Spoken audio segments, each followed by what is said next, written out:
of light, verses of light, verses of light, verses of light, verses of light, verses of light.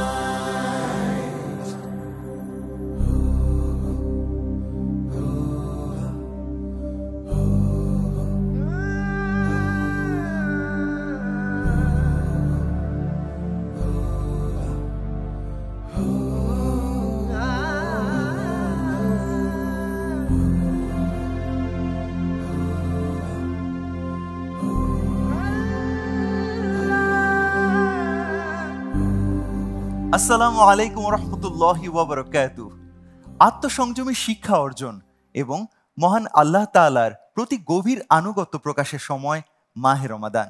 এই মাসেই আল্লাহ তাআলা নাজিল করেছেন পবিত্র কুরআন, আর সেই কুরআনের বাণী কণ্ঠে কণ্ঠে ছড়িয়ে দিতে বাংলাদেশে প্রথমবারের মতো টিকে গ্রুপ আয়োজন করেছে ব্যতিক্রমী হিফজুল কুরআন প্রতিযোগিতার অনুষ্ঠান পুষ্টি ভার্সেস অফ লাইট। প্রিয় দর্শক, আমরা ৩৬ জন প্রতিযোগী নিয়ে শুরু করেছিলাম। প্রথম, দ্বিতীয় ও তৃতীয় রাউন্ড পার হয়ে এখন আমরা চতুর্থ রাউন্ডে। এই চতুর্থ রাউন্ডে এখন আমাদের সাথে আছে ১৬ জন প্রতিযোগী। তারা ৪ জন করে ৪ পর্বে প্রতিযোগিতা করবে। কিন্তু প্রিয় দর্শক, তারা এখন কঠিন এক পরীক্ষার সম্মুখীন হতে যাচ্ছে, কারণ এই রাউন্ডে আমাদের বিজ্ঞ বিচারক মণ্ডলী তাদের প্রত্যেককে একটা আয়াত তেলাওয়াত করে শোনাবেন। তাদেরকে সেই আয়াত সেই পারার শুরু থেকে তেলাওয়াত করতে হবে। ব্যতিক্রমী এই আয়োজনে আমাদের সহযোগী হিসেবে আছে green board, super board, super doors, পুষ্টি গ্লোরি, পুষ্টি হ্যাপি টাইম, ইগল ঢেউটিন, প্রিমিয়ার সিমেন্ট, স্যাম বন্ড, ইয়োপার, ফিলআপ, ফ্রুটিয়ানা, হোয়াইট ওয়াশ, রিজাইনা এবং সাফ ডিটারজেন্ট। শুরুতেই চলুন দেখে আসি কুরআন মাজিদের আশ্চর্যজনক বিষয় নিয়ে পড়ব মিরাকলস অফ কুরআন। পবিত্র আল কোরআনে সূরা ইউনুসে আল্লাহ তাআলা বলেন, আমি তোমার দেহকে রক্ষা করব যাতে তুমি পরবর্তী প্রজন্মের জন্য নিদর্শন হও। ১৯৮১ সালে মিশরে ফেরাউনের মমি আবিষ্কৃত হয়, যা এখনো সংরক্ষিত আছে। অথচ প্রায় ১৪০০ বছর আগে নাজিল হওয়া কোরআনে ফেরাউনের দেহ সংরক্ষণের কথা উল্লেখ করা হয়েছে, যা তখনকার যুগে কারো জানা ছিল না। এটি কোরআনের অলৌকিকতার একটি উদাহরণ। ফেরাউনের দেহ আজও মানুষকে শিক্ষা দেয়, উদ্বুদ্ধ করে আল্লাহর শক্তি ও সত্যের প্রতি বিশ্বাসী হতে। বাংলাদেশে প্রথমবারের মতো আয়োজিত এই ব্যতিক্রমী প্রতিযোগিতায় ছেলে প্রতিযোগীর পাশাপাশি অংশগ্রহণ করেছে মেয়ে প্রতিযোগীরাও। সারা দেশ থেকে চূড়ান্ত ৩৬ জন প্রতিযোগী নিয়ে আমরা শুরু করেছিলাম প্রথম রাউন্ড।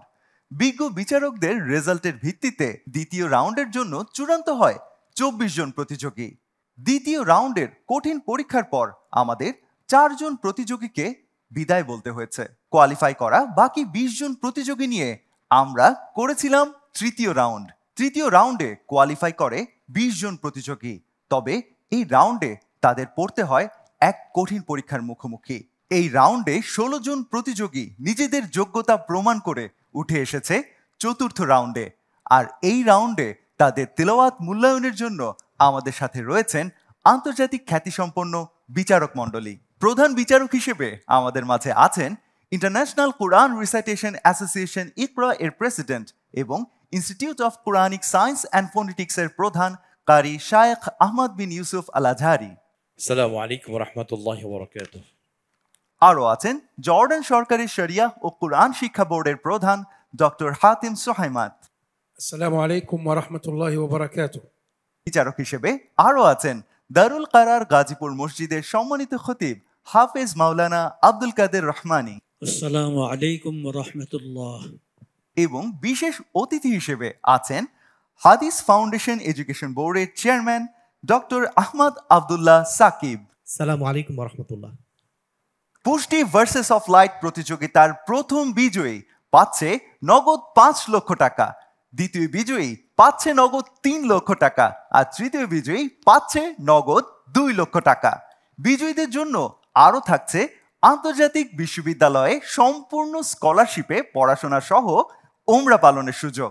এছাড়াও অন্যান্য সকল বিজয়ীদের জন্য থাকছে নগদ অর্থসহ টিকে গ্রুপের সৌজন্যে আকর্ষণীয় গিফট হ্যাম্পার। চতুর্থ রাউন্ডের প্রথম পর্বে প্রতিযোগিতা করবে মোট 4 জন প্রতিযোগী। প্রথমেই তেলাওয়াত নিয়ে আসছে ব্রাহ্মণবাড়িয়ার মার্কাজুত তাজভিদ ইন্টারন্যাশনাল মাদ্রাসার ছাত্র হাফেজ আশরাফুল ইসলাম।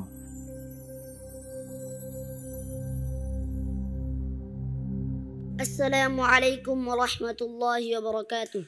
ওয়া আলাইকুম আসসালাম ওয়া রাহমাতুল্লাহি ওয়া বারাকাতুহু। তোমার জন্য প্রশ্ন।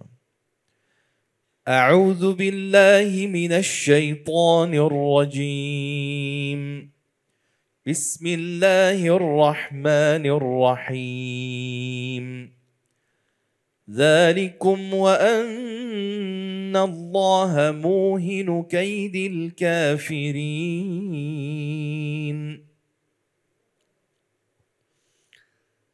أعوذ بالله من الشيطان الرجيم. بسم الله الرحمن الرحيم.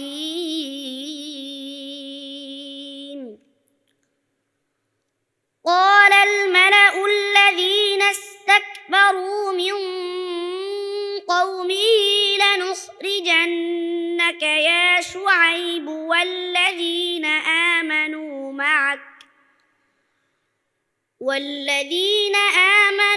معك من قريتنا أو لتعودن في ملتنا.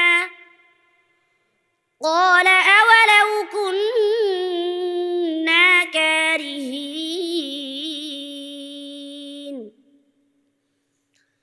قد افترينا على الله كذبا إن عدنا في ملتكم بعد إذ نجانا الله منها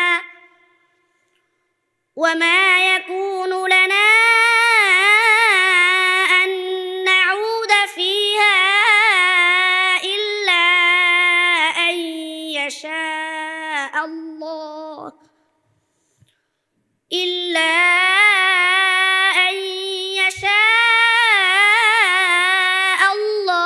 ربنا. وسع ربنا كل شيء علما. على الله توكلنا. ربنا افتح بيننا وبين قومنا بالحق وأنت خير الفاتحين. حسبك. صدق الله العظيم. بسم الله الرحمن الرحيم. الحمد لله والصلاة والسلام على رسول الله. يبدو أن هذه الحلقة ستكون مميزة من أولها. أشرف الإسلام منذ الحلقات السابقة وهو মাশাআল্লাহ তাবারাকাল্লাহ। আশরাফুল ইসলাম, চমৎকার তেলাওয়াত ছিল তোমার। আমাদের জর্নাল সম্মত বিচারক বললেন যে আল্লাহ পাক তোমাকে এমন একটি কণ্ঠ দান করেছেন, তোমার কণ্ঠটি অনেক প্রশস্ত, অনেক ওয়াইড, এবং এই কণ্ঠের মধ্যে লোয়েস্ট স্কেল, হাইয়েস্ট স্কেল সব কিছুই তোমার মধ্যে আছে আলহামদুলিল্লাহ। তুমি যত অনুশীলন করবে তোমার কণ্ঠের যে পরিধি এটি আরও ইনশাআল্লাহ আরও সমৃদ্ধ হবে ইনশাআল্লাহ। তিনি আরও বললেন যে তোমার ওস্তাদ যিনি আছেন তিনি যেন তোমাকে অবশ্যই ওয়াকফ ইফতার বিষয়ে যেন তোমাকে আরও শিক্ষা দান করেন, কারণ তোমার কয়েকটি জায়গাতে বিশেষ করে ওয়াকফের ক্ষেত্রে এবং ইফতার ক্ষেত্রে একটু সমস্যা হয়েছে। যেমন তুমি শুরু করেছো তুমি এখান থেকে শুরু না করে একটু আগে থেকে তুমি স্টার্ট করতে পারতে। এই বিষয়গুলো ইনশাআল্লাহ তুমি খেয়াল করে পড়বে। তোমার জন্য অনেক দোয়া রইল। আসসালামু আলাইকুম ওয়া রাহমাতুল্লাহি ওয়া বারাকাতুহু। দেখছেন পুষ্টি ভার্সেস অফ লাইট। সময় হয়েছে ছোট্ট একটি বিরতি নেয়ার। ফিরছি বিরতির পর। Verses of light, verses of light, verses of light, verses of light, verses of light, verses of light.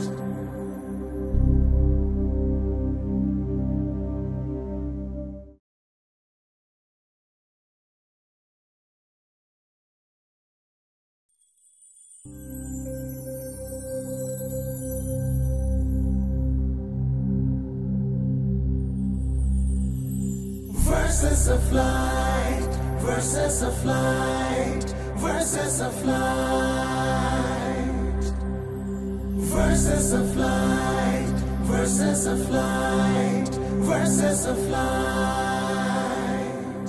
বিরতির পর আবারও স্বাগত জানাই কোরআন প্রতিযোগিতার ব্যতিক্রমী আয়োজন পুষ্টি ভার্সেস অফ লাইট অনুষ্ঠানে। এই পর্যায়ে তেলাওয়াত শোনাতে আসছে পুষ্টি ভার্সেস অফ লাইট হিফজুল কোরআন প্রতিযোগিতার চতুর্থ রাউন্ডের একমাত্র মেয়ে প্রতিযোগী, চট্টগ্রামের মার্কাজুল হাফেজাত ইন্টারন্যাশনাল মাদ্রাসার ছাত্রী হাফেজা সুমাইয়া বিনতু আজিজ।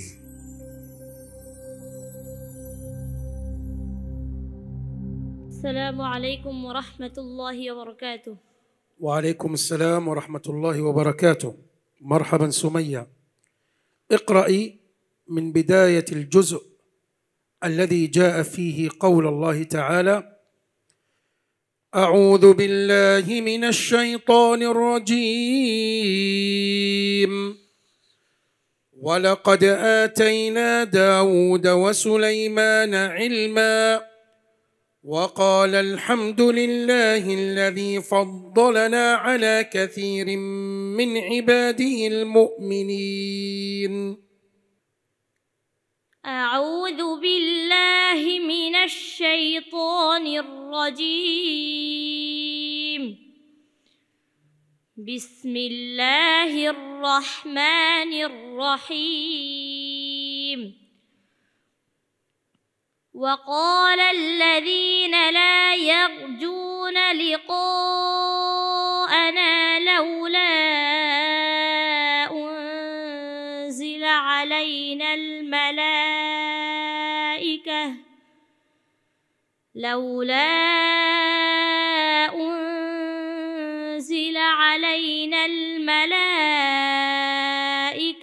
أو نرى ربنا لقد استكبروا في أنفسهم وعتوا عتوا كبيرا. يوم يرون الملائكة لا بشرى يوم يرون الملائكة لا بشرى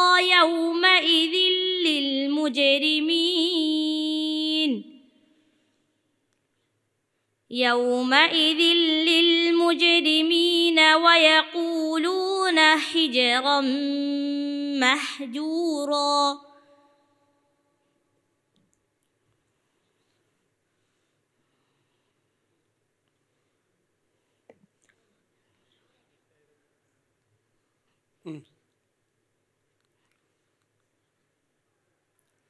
وقدمنا إلى ما عملوا من عمل فجعلناه هباء منثورا. وقدمنا إلى ما عملوا من عمل فجعلناه هباء منثورا. وقدمنا إلى ما عملوا من عمل فجعلناه هباء منثورا. حسبك، جزاك الله خيرا. صدق الله مولانا العظيم. بسم الله الرحمن الرحيم. بارك الله فيك يا سمية على هذه التلاوة الطيبة وهذا الصوت الجميل العذب. মাশাআল্লাহ, তাবারাকাল্লাহ। সুমাইয়া, তোমার তেলাওয়াত ভালো হয়েছে, সুন্দর হয়েছে। আমাদের জর্ডানের সুন্দর বিচারক বললেন আল্লাহ পাক তোমাকে সুন্দর কণ্ঠ দান করেছেন। তিনি দুটি পয়েন্ট বলেছেন, তা হলো তুমি ইয়াউমাইযিন লিল মুজরিমিন শুরু করেছো, এখানে তোমার এটা তো ঠিক হয়নি। আলাইনাল মালাইকা তুমি থেমেছো, এটা তো ঠিক হয়নি। যে কেউ বলতে পারবে না যে আমি শ্রেষ্ঠ, আমি সেরা। তো দেখা যায় অনেক বড় বড় কোরআন কেরামগণের তেলাওয়াতের ক্ষেত্রেও ইভেন আমরা যখন তেলাওয়াত করি অনেক সময় আমাদের মধ্যে ভুলগুলো হয়ে যায়। যখন আমরা মুখস্থ পড়ি তখন দেখা যায় যে আমাদের হয়তো আয়াতের এদিক সেদিক এটা হয়ে যায়। এর দ্বারা এটাই প্রমাণিত হয় যে কোরআন কারীম একটি বড় অন্যতম একটি মুআজিজা। তো এই জন্য সুমাইয়া, তুমি তোমার মন খারাপ করার কোনো কারণ নেই। আমরা দোয়া করছি আল্লাহ যেন তোমাকে অনেক বড় করেন। বারাকাল্লাহু ফিকি। আসসালামু আলাইকুম ওয়া রাহমাতুল্লাহি ওয়া বারাকাতুহু। এবারে তেলাওয়াত শোনাতে আসছে ঢাকার মারকাজু ফয়জিল কুরআন আল ইসলামী মাদ্রাসার শিক্ষার্থী হাফেজ তৌসিফুর রহমান।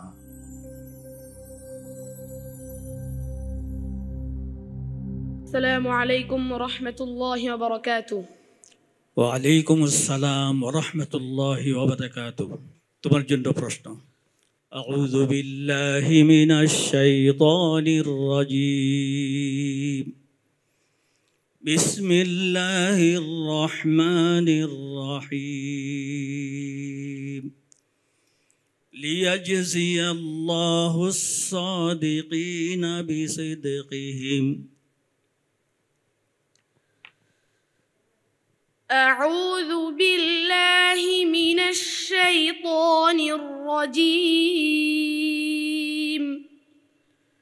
بسم الله الرحمن الرحيم. أتل ما أوحي إليك من الكتاب وأقم الصلاة إن الصلاة تنهى عن الفحشاء والمنكر ولذكر الله أكبر والله يعلم ما تصنعون. ولا تجادلوا أهل الكتاب إلا بالتي هي أحسن إلا الذين ظلموا منهم وقولوا آمنا بالذي أنزل إلينا وأنزل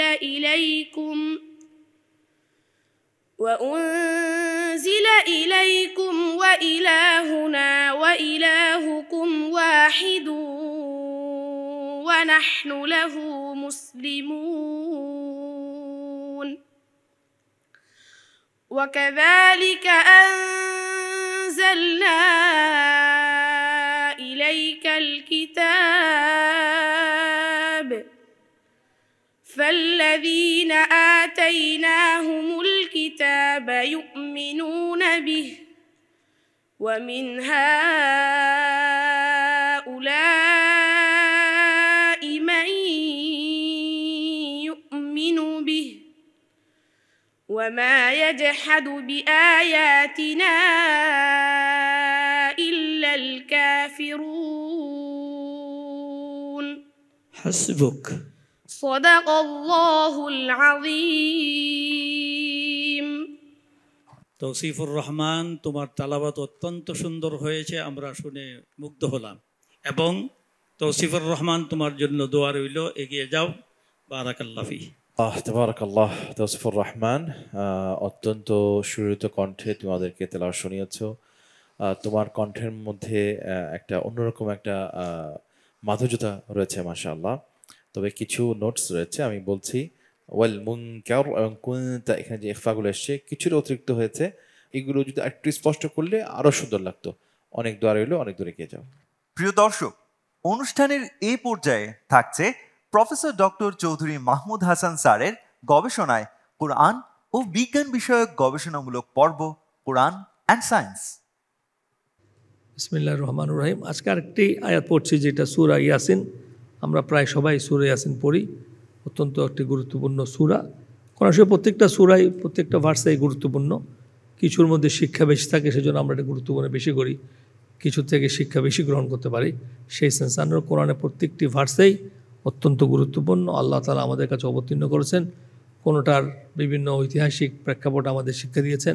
অতীতের বিভিন্ন ধরনের যারা জুলুম করেছে, নির্যাতন করেছে, যারা ক্ষুধাদ্রোহিতা করেছে, তাদের শাস্তির ব্যাপারে দিয়ে আমাদেরকে সতর্ক করেছেন। সেইভাবে এই সূরাটার মধ্যে অনেক শিক্ষণীয় দিন আছে বলেই সূরা ইয়াসিনকে আমরা বেশি পাঠ করে থাকি। তো এখানের মধ্যে এটার মধ্যে অনেক সায়েন্টিফিক রিলেটেড কিছু ভার্স রয়েছে। এই একটি ভার্স আমি পড়ছি, অর্থ যেটা, কিছু অর্থ আরেকটা সূরা তো আমরা আগে পড়েছি। সেটা বলছে, আল্লাহ তাআলা বলছেন, সূর্য নাগাল পেতে পারে না চন্দ্রের, এবং রাত্রি অগ্রে চলে না দিনের, প্রত্যেকেই আপন আপন কক্ষপথে সন্তরণ করছে। এই যে বললাম যে মানে সূর্যের আগে যেতে পারবে না, সূর্য চন্দ্রের আগে যেতে পারবে না, অর্থাৎ কিনা এখান থেকে মিন করা হচ্ছে চন্দ্র সূর্য দুটাই চলমান, দুইটাই মুভ করছে, যে প্রত্যেকেই তার মহাশূন্যে প্রত্যেকটাই অ্যাস্ট্রোনমিক্যাল যেগুলি আমরা বলি যেটা এই সায়েন্সে, সেখানকার প্রত্যেকটা বস্তুই তারা তাদের কক্ষপথে ঘুরছে। অর্থাৎ প্রত্যেকের একটি কক্ষপথ নির্ধারণ করা হয়েছে, সেই কক্ষপথে ঘুরছে। এটা ইনফরমেশনটা কোরআন আমাদেরকে দিয়েছে, যেটা সায়েন্টিফিক্যালি আমরা এস্টাবলিশ করেছি। অতএব এখান থেকে আমরা আবারও শিক্ষা গ্রহণ করতে পারি যে ফাইন্ডিংসগুলি সেই সময়কার রাসূল সাল্লাল্লাহু আলাইহি ওয়াসাল্লামের উপর যখন অবতীর্ণ হয়েছে তখন কোনো অবস্থাতেই তাদের পক্ষে জানা সম্ভব ছিল না। জাযাকাল্লাহ। প্রিয় দর্শক, দেখছেন পুষ্টি ভার্সেস অফ লাইট। সময় হয়েছে ছোট্ট একটি বিরতি নেয়ার। ফিরছি বিরতির পর।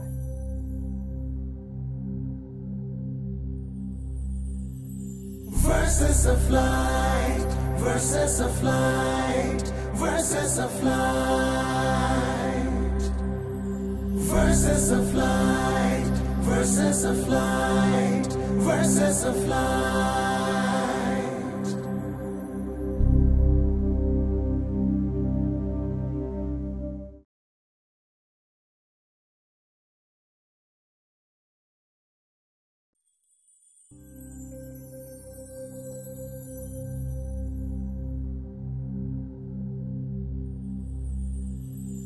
Verses of light, verses of light, verses of light, verses of light, verses of light, verses of light.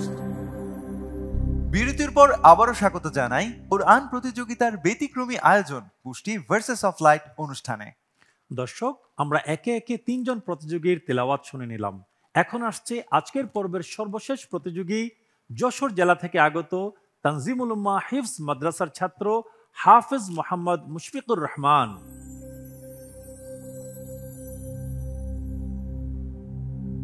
আসসালামু আলাইকুম ওয়া রাহমাতুল্লাহি ওয়া বারাকাতুহু।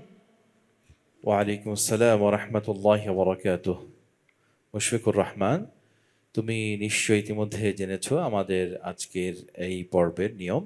তোমার সামনে একটি আয়াত তেলাওয়াত করা হবে, সেই আয়াতটি যেই পারাতে রয়েছে তুমি সেই পারার শুরু থেকে ইনশাআল্লাহ তেলাওয়াত করবে। কেমন?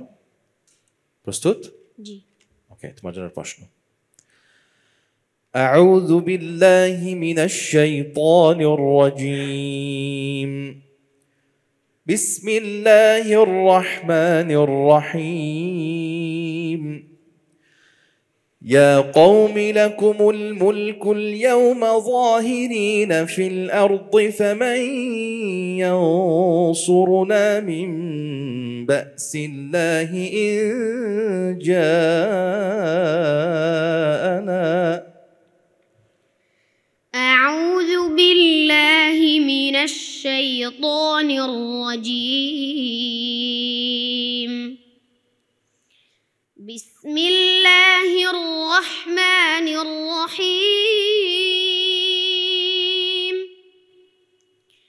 فمن أظلم ممن كذب على الله وكذب بالصدق إذ جاءه أليس في جهنم مثوى للكافرين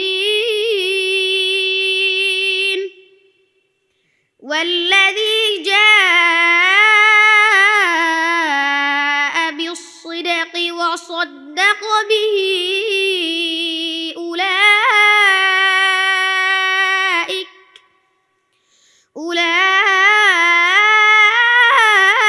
أولئك هم المتقون لهم ما يشاءون عند ربهم ذلك جزاء المحسنين ليكفر الله عنهم أسوأ الذي عملوا ويجزيهم أجرهم بأحسن الذي كانوا يعملون. حسبك. صدق الله العظيم. ما شاء الله ما شاء الله. مشفق الرحمن منذ بداية المسابقة وهو أحد المميزين في هذه المسابقة، يملك صوتا جميلا وأداء مبهرا। মাশাআল্লাহ তাবারাকাল্লাহ। মুশফিকুর রহমান অত্যন্ত চমৎকার একটি তিলাওয়াত তুমি আমাদেরকে উপহার দিয়েছো। মুশফিকুর রহমান আমাদের জর্ডানের সম্মানিত বিচারক, তিনি বললেন যে আল্লাহ পাক তোমাকে সুন্দর একটি কণ্ঠ দান করেছেন এবং তোমার তিলাওয়াতের মধ্যে অনেক অক্ষর অনেক স্পষ্ট, অনেক ক্লিয়ার, বিশেষ করে আইনের যে উচ্চারণটা অনেক সুন্দর, তোমার অনেক আরবদের চেয়ে তুমি সুন্দর উচ্চারণ করো এই হরফটি, মাশাআল্লাহ। তারপর তিনি বললেন যে আল্লাহ পাক যেন তোমার পরিবারকে যেন কবুল করেন এবং তুমি হচ্ছে এই পুরো আয়োজনের মধ্যে বেস্ট কয়েকজন পারফর্মারদের মধ্যে অন্যতম একজন। আমার জন্য দোয়া করবেন। আসসালামু আলাইকুম ওয়া রাহমাতুল্লাহি ওয়া বারাকাতুহু। দেখছেন পুষ্টি ভার্সেস অফ লাইট। এই মুহূর্তে আমাদের তিলাওয়াত শোনাতে আহ্বান জানাচ্ছি আমাদের সবার প্রিয় পুষ্টি ভার্সেস অফ লাইটের প্রধান বিচারক কারি শায়েখ আহমদ বিন ইউসুফ আল আজহারিকে। أعوذ بالله من الشيطان الرجيم.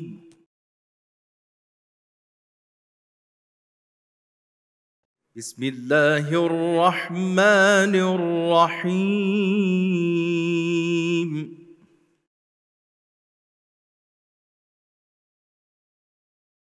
شهر رمضان الذي أنزل فيه القرآن هدى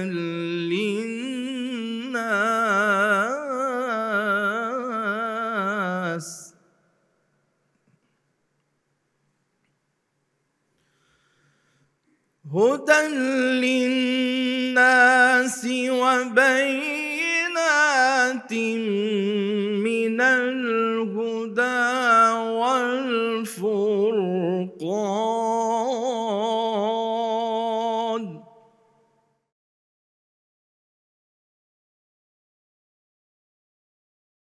فمن شهد منكم الشهر فليصمه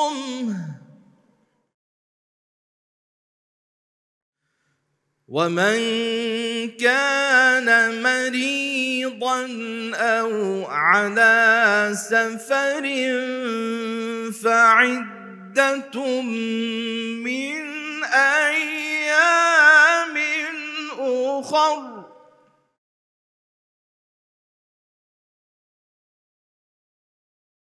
بسم الله الرحمن الرحيم.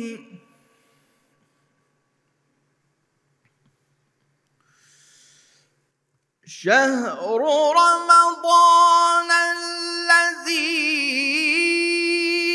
أنزل فيه القرآن هدى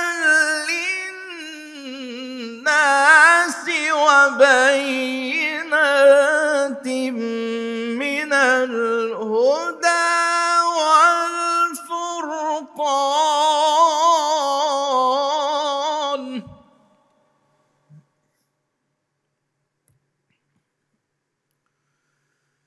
فمن شهد منكم الشهر فليصمه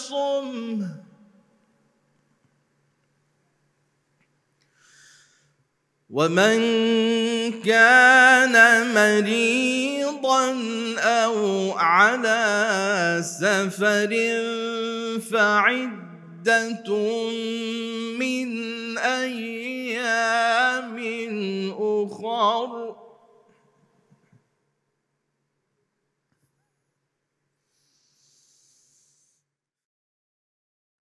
يريد الله بكم اليسر ولا يريد بكم العسر ولتكملوا العدة ولتكبروا الله على ما هداكم ولعلكم تشكرون.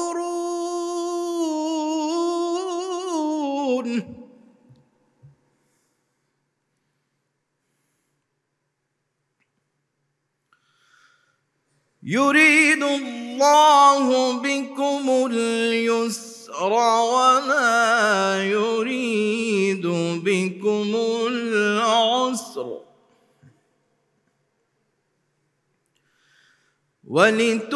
ولتكملوا العدة ولتكبروا الله على ما هداكم ولتكبروا الله على ما هداكم ولعلكم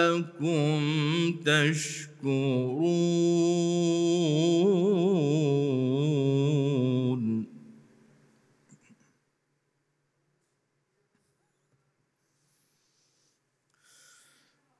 يريد الله بكم اليسر ولا يريد بكم العسر ولتكملوا العدة ولتكبروا الله على ما هداكم ولعلكم تشكرون.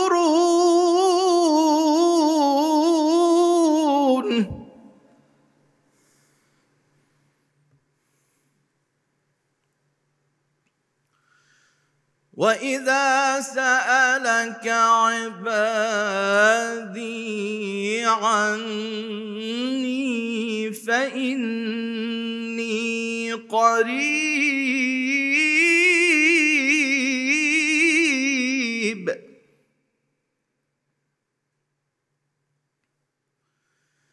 أجيب دعوة الداعي إذا دعان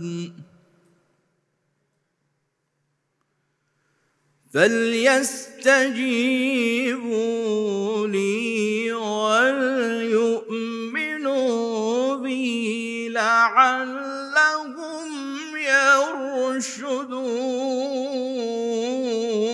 يرشدون. صدق الله العظيم.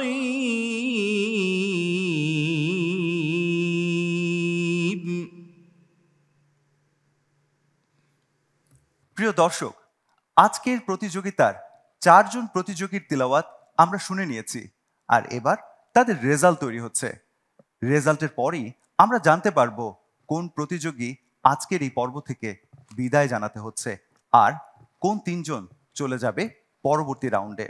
কাকে আজকের এই পর্ব থেকে বিদায় জানাতে হচ্ছে তার নাম জানবো, তবে তার আগে আমাদের বিশেষ অতিথির কাছে জানতে চাই কেমন লাগলো এই ছোট্ট ছোট্ট হাফেজাদের তিলাওয়াত। সম্মানিত দর্শক মণ্ডলী, আমরা ইতিমধ্যে আলহামদুলিল্লাহ 4 জন প্রতিযোগীর কাছ থেকে অত্যন্ত চমৎকার কোরআন তেলাওয়াত শুনেছি, অসাধারণ তেলাওয়াত। এই যে প্রতিযোগিতা অনুষ্ঠিত হচ্ছে, এই প্রতিযোগিতাগুলো অত্যন্ত গুরুত্বপূর্ণ ভূমিকা পালন করছে। আমরা টিকে গ্রুপকে আন্তরিকভাবে ধন্যবাদ জানাচ্ছি। আল্লাহ রাব্বুল আলামিন আমাদের সবাইকে পবিত্র কোরআনের খাদেম হওয়ার তৌফিক দান করুন, পবিত্র কোরআনের চর্চাকে নিজের জীবনে এবং সমাজের জীবনে বাস্তবায়ন করার তৌফিক দান করুন। আল্লাহুম্মা আমিন। আসসালামু আলাইকুম ওয়া রাহমাতুল্লাহি ওয়া বারাকাতুহু। যারা বিদায় নিচ্ছে আমাদের কাছে কিন্তু সবাই বিজয়ী। আজকের এই পর্ব থেকে যাকে বিদায় জানাতে হবে সেও পেয়ে যাবে নগদ 10,000 টাকা এবং টিকে গ্রুপের সৌজন্যে আকর্ষণীয় গিফট হ্যাম্পার। দর্শক, আর অপেক্ষা নয়, এবার আজকের পর্বের 16তম বিজয়ীর নাম ঘোষণার জন্য এবং তার হাতে পুরস্কার তুলে দেওয়ার জন্য মঞ্চে আহ্বান জানাচ্ছি ডক্টর হাতেম সোহাইমাদ হাফিজাহুল্লাহকে।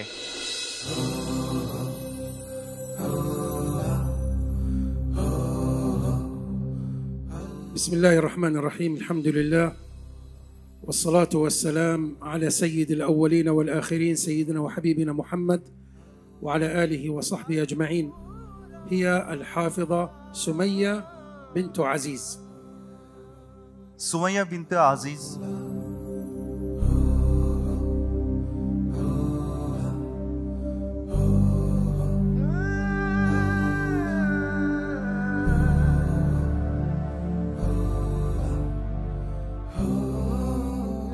প্রিয় দর্শক, গীবত একটি জঘন্য পাপ। এটি নীরব ঘাতকের মতো। বান্দার অজান্তেই বান্দার নেকির ভান্ডারকে এটি শূন্য করে দেয় এবং তাকে নিক্ষেপ করে জাহান্নামে। এই সংযমের মাসে চলুন আমরা প্রতিজ্ঞা করি কখনো কারো কোনোদিন গীবত করব না। দর্শক, আজ আর নয়, ইফতারের সময় একদম সন্নিকটে।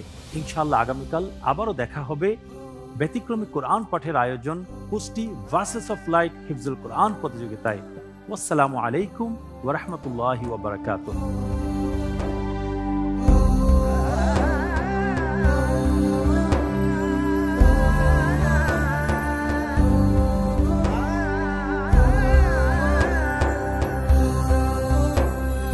Verses of light, verses of light, verses of light.